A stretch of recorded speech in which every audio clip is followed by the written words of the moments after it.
Welcome back. We've got Chef Anthony Fisher here from Pittsburgh High School Culinary Arts here, and we're cooking with mussels, which is a first for me. I've never cooked. I've ate mussels, but I know very little about them.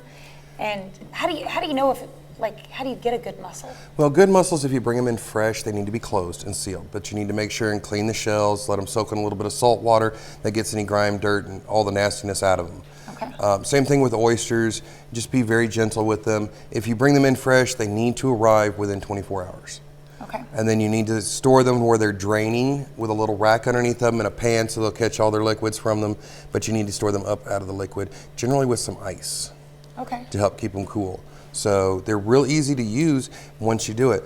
In this area in the Midwest, cooking with frozen is not a problem. It's actually really good because you get a better quality product.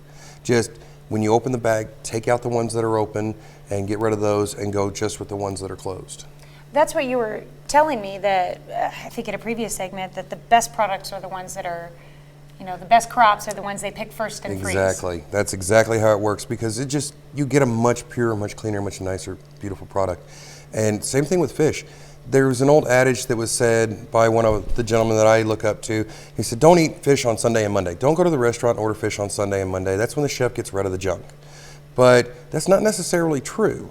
A lot of people, they use an experiment on Sundays and Mondays. So if you go to a restaurant and they're offering some type of a special, as long as it's not covered in sauce, try it.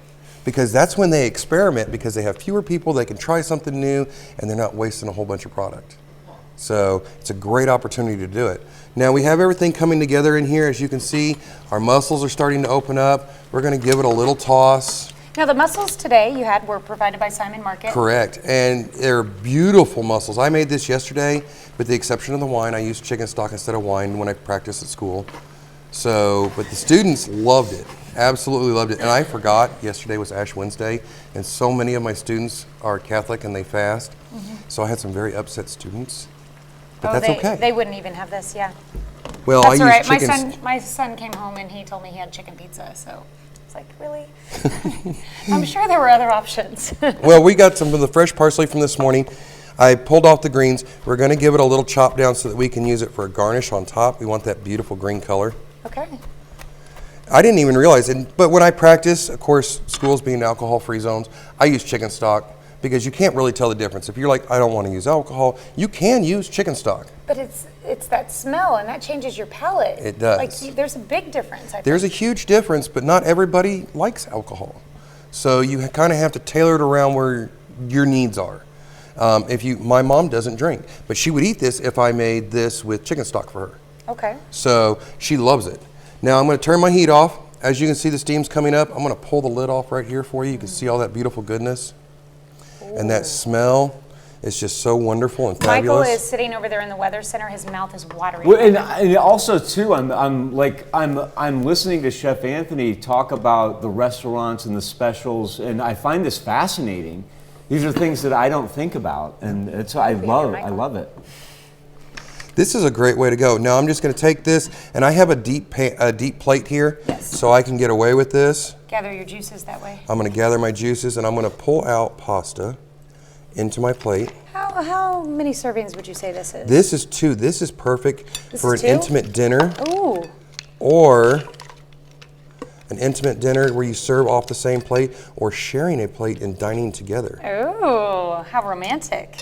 Look at all that as beautiful you're sucking goodness. The mussels out. Look at all that beautiful goodness. Now the bay leaves are the only thing that goes in here that you really don't want to eat. So if you see one, just pull it out. And we'll set this over here to the side. And I've chopped up a little bit of parsley. I just want the little bit of color on top of my plate. So I'm just going to sprinkle a little bit of the parsley right in here. Close-up of it.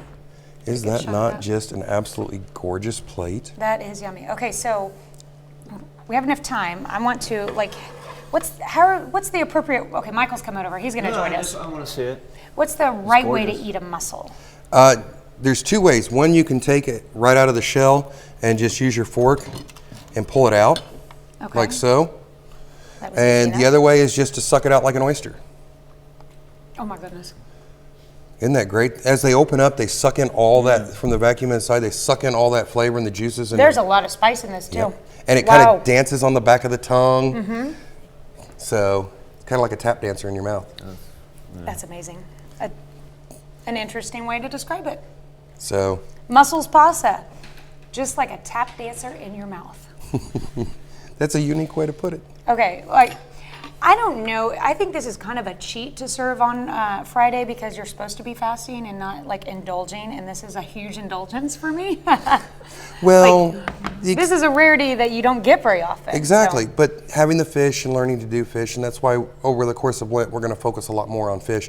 This is so clean and beautiful and pure and simple that it goes right back to enjoying the simpler things in life.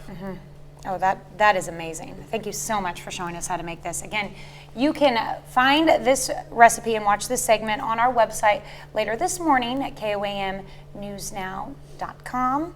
And again, you can find a whole lesson on herbs and spices that was very informative that we showed earlier this morning on the KOAM Morning News on our website as well. Have a good day. All right, what are we making next week? Oh, you're going to love this. Tuna tartare Ooh. and a seared balsamic tuna steak.